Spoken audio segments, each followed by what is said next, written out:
안녕하세요. 제가 예전에 차트상에서 세력들의 존재를 확인하는 방법이 여러 가지가 있고, 그 중에 몇 가지를 이전 영상에서 소개시켜 드린 적이 있습니다.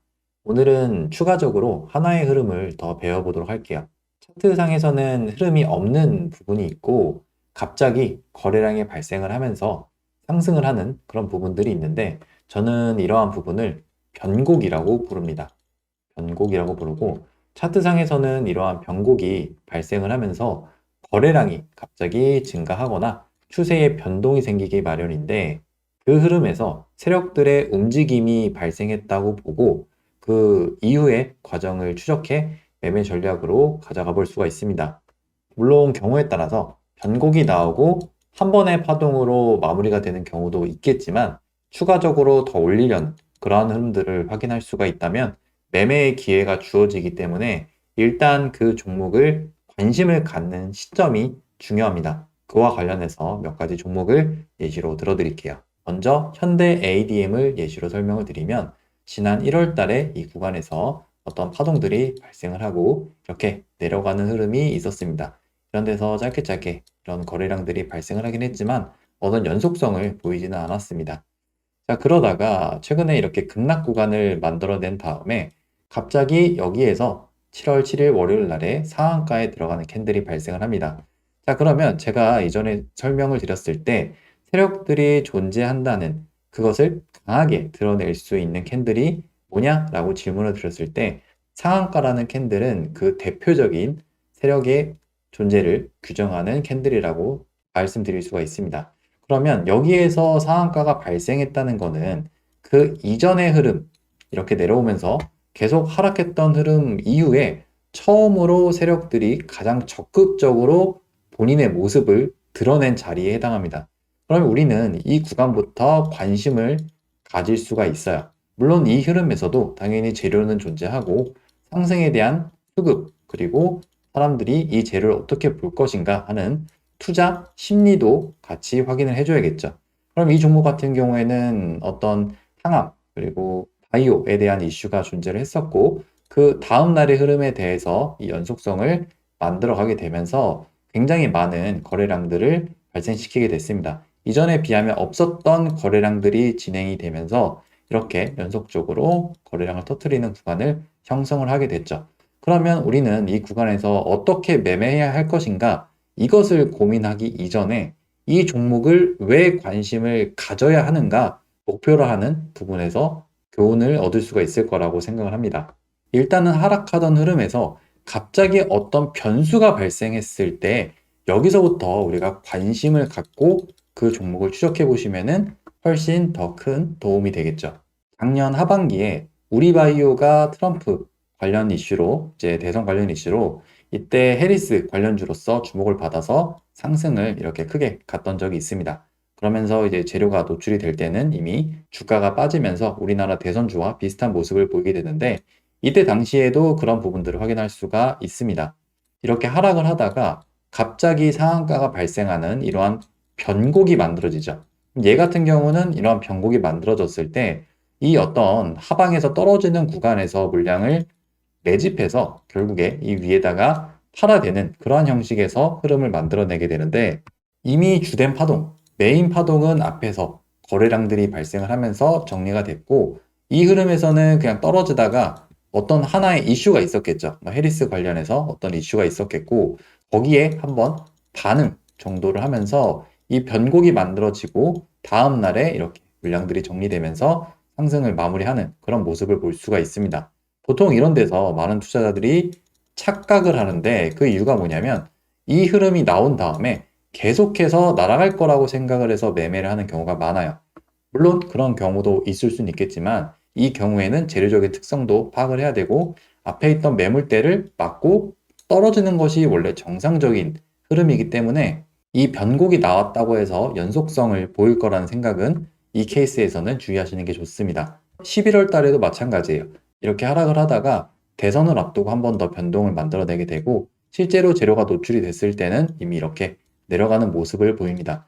그러면 이 종목의 특성은 하락하다가 변곡을 만들면서 팔아먹고, 하락하다가 팔아먹고, 이때도 하락하다가 팔아먹고, 이런 정도의 흐름에서 세력들이 종목을 움직이게 되는데 보통 이런 구간은 연속성을 갖기 어렵기 때문에 단 한 번의 파동으로 종료가 되는 케이스가 많습니다. 이런 부분들을 주의하시면 좋겠죠. 그리고 이러한 변곡은 신규주에서 우리가 쉽게 찾아볼 수가 있는데 지난 7월 4일 날에 상장했던 UNAI를 보시게 되면은 이렇게 하루 동안 변동성이 만들어지고 이 구간이 깨지게 되면서 다음날 시가부터 이렇게 내리게 되면은 오전장에서 많은 손절 물량이 발생을 하게 됩니다. 그러면 일반적으로 그냥 주가가 이렇게 내려가는 것이 정상적인데 갑자기 여기에서 거래량이 발생을 하게 되죠. 이전에 떨어지면서 받았던 물량이 있기 때문에 여기서 이런 파동이 나오게 되는데 이렇게 거래량들이 형성되는 거는 당연히 세력들이 개입을 했다고 볼 수가 있습니다. 물론 여기에서 이 하나의 파동에서 매물이 모두 정리가 됐다면은 그냥 이렇게 다시 내려갈 수가 있습니다. 그런데 제가 앞에서 설명드렸듯이 우리가 여기에서 관심을 가질 수는 있겠죠. 바로 매매하는 게 아니라 관심을 갖기 시작하고 이 이후에 이 종목이 추가적으로 더 올릴 거라는 생각을 할 수 있을 때 우리는 매매를 하는 거잖아요. 그러면 이 종목이 그냥 이렇게 다시 죽는다면은 굳이 관심을 갖지 않아도 되지만 다시 여기에서 거래가 들어오는 앞에 변곡을 만들었던 흐름보다 더 상승을 가기 위해서 돈을 밀어 넣었다면은 이 구간보다 더 높은 자리가 나올 가능성이 높겠죠. 그러면 우리가 다음 날에 이러한 흐름에서 어떤 매매를 할 수 있는 기준이 됩니다. 그러니까 여기에서 무조건 밑으로 사는 게 아니라 변곡이 발생했다고 매매로 들어가는 것이 아니라 이 구간보다 더 위가 나와야 하는 조건들을 확인해 줘야 됩니다. 이 경우에는 여기에서 그런 부분들을 확인할 수가 있겠지만 종목에 따라서 패턴은 여러 가지가 있으니까 다시금 세력들이 돈을 쓰는 이런 패턴이 아니더라도 다시금 이 종목에서 올라가려는 모멘텀을 보일 때 그러한 흐름에서 우리가 매매 전략을 이후에 가져가 볼 수가 있겠죠. 작년에 전력 관련주들이 강세를 보일 때 세명전기가 그런 모습을 적극적으로 보여준 적이 있습니다. 5월 달에 이렇게 큰 시세를 만들어 갔고 여기에서 많은 거래량들이 고점 돌파 구간에 발생을 하게 되면은 이 구간에서 내려갈 때는 이 종목이 아예 끝났다 라고 생각을 하고 굳이 우리가 관심을 갖진 않을 거예요. 그런데 6월 초에 갑자기 여기서 상한가 캔들이 나오게 되고 다음 날도 이러한 변동성들이 만들어지게 됩니다. 그럼 이제 우리가 여기에서 이제 관심을 가질 수가 있는데 이미 올라간 종목에 대해서 관심을 갖는 게 뭐가 그렇게 중요하냐라고 생각을 하실 수도 있어요. 당연히 하락을 하다가 나오는 반등에 그리고 이런 흐름에는 그냥 내려갈 수도 있습니다. 이러면 저도 굳이 관심을 갖지는 않아요. 그런데 이 구간에서 그냥 내려가는 것이 아니라 다시 여기에서 돈이 들어온다면 이 가격보다 더 높은 가격을 만들어낼 수 있다는 것도 생각을 해볼 수가 있겠죠.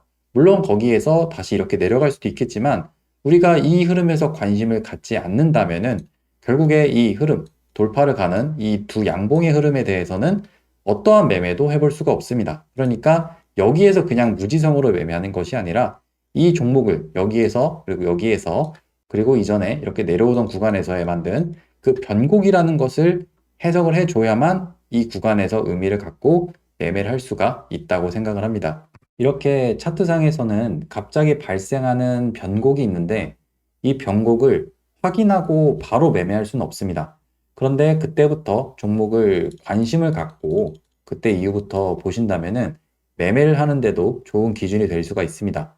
주식은 내가 어떤 종목을 관심을 갖고 관심 종목에 담느냐가 매매의 80%라고 저는 생각을 하는데 올바른 종목을 담고 그 이후 내가 매매할 자리를 추적해 나가는 과정이 트레이딩을 하는 순서이기 때문에 먼저 첫 관심 종목을 설정하는 변곡 종목을 찾는 것이 매매의 시작이라고 볼 수가 있겠습니다. 그래서 오늘 이와 관련된 내용을 다뤄보았고 다음에는 다른 내용으로 찾아뵙도록 하겠습니다.